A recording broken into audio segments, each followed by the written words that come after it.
Happy Monday. Let's get the fuck into it. Someone said I speak very fast yesterday. I'm going to try to slow this down.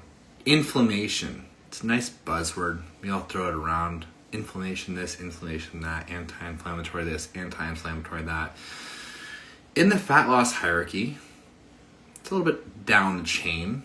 Don't hear what I'm not saying. I'm not saying it doesn't matter at all. It does matter. What up, Sacktown, baby? I college roommates from Sacktown. Good morning to you guys too. Hit a love button in there if you're having a good fucking Monday. So inflammation.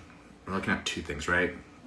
It's your body's natural defense mechanism to injury, to infection, to stress. There's acute inflammation, and then there's going to be chronic inflammation. Acute inflammation would be you get injured, you have swelling. That's acute inflammation, right? You're working out, you work out hard, your body gets inflamed. It's acute. Acute meaning it's lasting a very short period of time. Chronic inflammation, that's the issue. That's where your body is basically turned on, continuing to release what's called cytokines, which is CRP, which is C-reactive protein. This is how they measure your body's inflammation, your systemic inflammation. And that's the bad thing. That's where it starts fucking up things like hormone signaling, metabolism, how your body recovers. And there's a lot of things that can affect this, right? Obviously, number one, we all know stress. Stress, okay? But there's a lot of other factors, your diet, your exercise or lack of exercise, your sleep, a lot of different things that can affect the inflammation in your body. It's also a genetic component to it, right? Like, are you a hyper responder? Some people, for example, dairy, right? I like to use dairy as an example. On one side of the spectrum, you have lactose intolerance. Middle of the spectrum, you have dairy sensitivity. End of the spectrum, you could eat a pint of ice cream and not shit your pants and not have any fucking thing happen, right? So on that spectrum and it's the same thing with wine too, right? Some people get an allergic reaction to wine where it's like, oh my God, I can't have that. Some people, it's kind of in the middle. Some people, and it depends also on the tannins in there, right? The histamines, the sulfites. The hormone signaling is the main thing we're going to look at today, okay? So what hormones get disrupted, those endocrine disruptors? Inflammation is an endocrine disruptor. Hormones are just chemical signals, right? Chemical messengers. You just send a chemical message to one part of your body, tells it to do something, right? Now, if we're talking about things like insulin resistance, this is something that the cytokines will disrupt in terms of the insulin signaling in fat and muscle cells. Okay, so when you're insulin resistant from the inflammation, right, because that cytokines will disrupt that signal from insulin, you become insulin resistant. Just to bastardize it, like be as reductive as fuck about it, insulin resistance is basically how it matters for us, losing fat, hormone health journey. You eat carbohydrates, so you store them as fat instead of energy. Insulin sensitivity, that's what we do want. That's where you consume carbohydrates and you store them as energy instead of fat. So inflammation plays a huge role on that. I'm on thyroid medication. I had my thyroid removed in 2017 on medication. The doctor says my levels are fine, but I'm dealing with inflammation. Anything I can take or do, please? Yep, that's what I'm going through here. I'll go through it at the end. Everything you can take to create less inflammation. There's a couple supplements, a couple, obviously, things you're eating, all that stuff. But if you want right away, I'd say the first thing is diet. Like, do you have any anti-inflammatory? I'll send you my very anti-inflammatory food list. Don't put it in the chat. Put it in the DMs. Message me. All right, so the first thing is insulin resistance, right? As a result from an endocrine disruptor of inflammation, disrupting that signal of your insulin, making you insulin resistant. The second thing we're looking at is leptin resistance. So when we have chronic inflammation, Your leptin is basically the hormone that tells you when you're full, right? When you're satisfied after a meal. Now, if you have leptin resistance, basically you're not going to be satiated. You're going to have cravings, even though you're full. You're going to have a lot of food chatter. And a lot of times people are like, oh, my relationship with food, my relationship with food. It's like, yeah, your relationship with food, but it's also caused by something you're doing or not doing, or the inflammation in your body that's actually contributing to your leptin resistance, which is giving you a lot of food chatter, okay? Are you all good? Oh, that's trash. Yeah, thank you so much.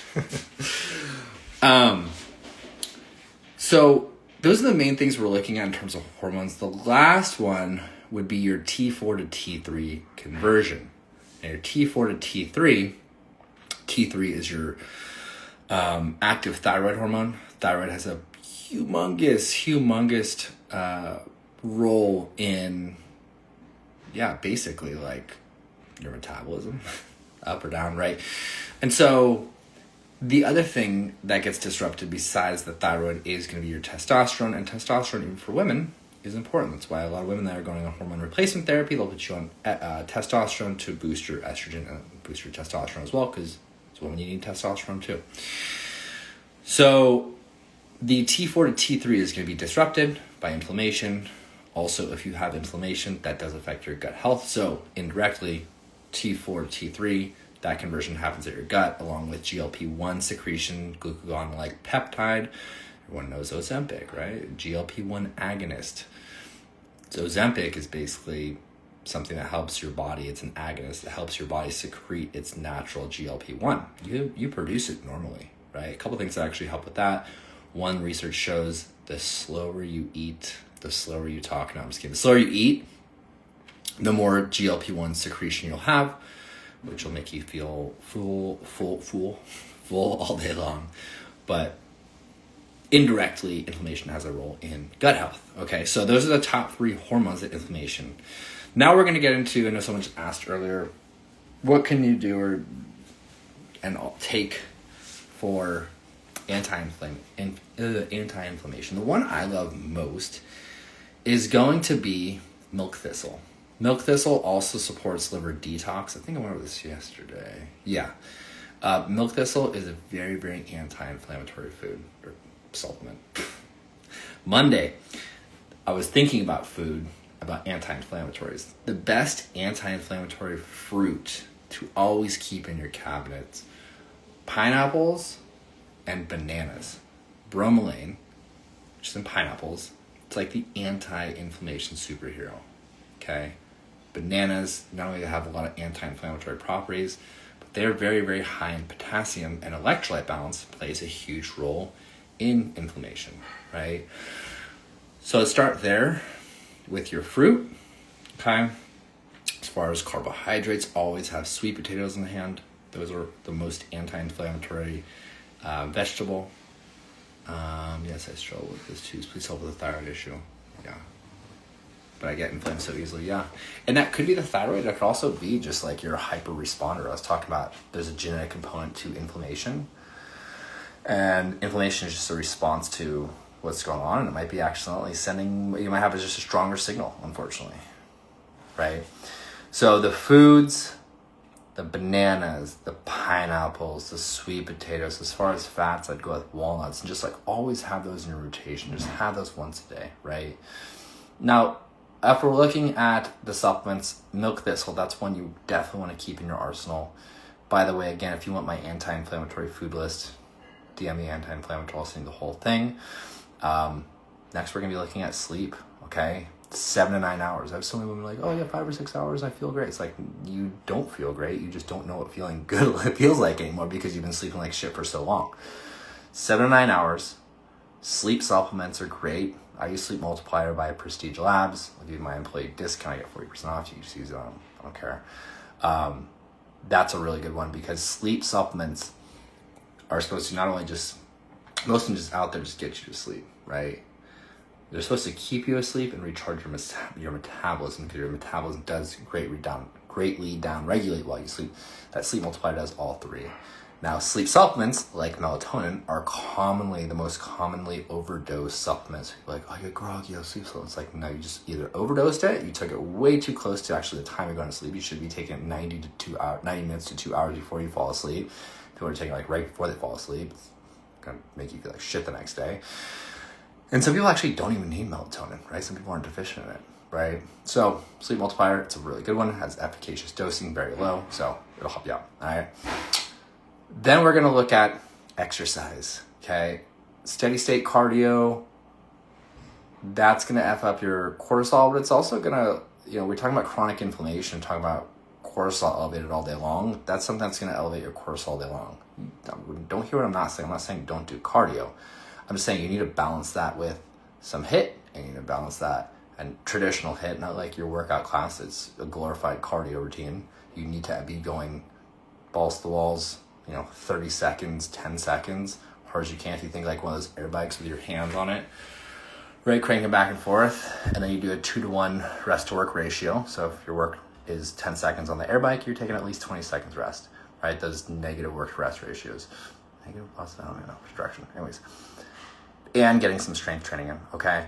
Really go, not crazy heavy, but something that's challenging, right? You want to do an exercise that you need a minute rest, 90 seconds rest, especially with a compound movement. Like, you should be pretty hurting, right? And that's going to do a lot to your nervous system, right? Put you in fight or flight perfectly. You're going to super compensate by going to rest and digest naturally, okay? So those are a couple things to look at. Hope this is helpful. I know I'm like skimming the top of it, but these are lives and these are general information. If you're looking for more specific information, you want something customized to you, you need a supplement regimen, customized workouts, customized nutrition, hormonal assessments. We do them monthly with our clients.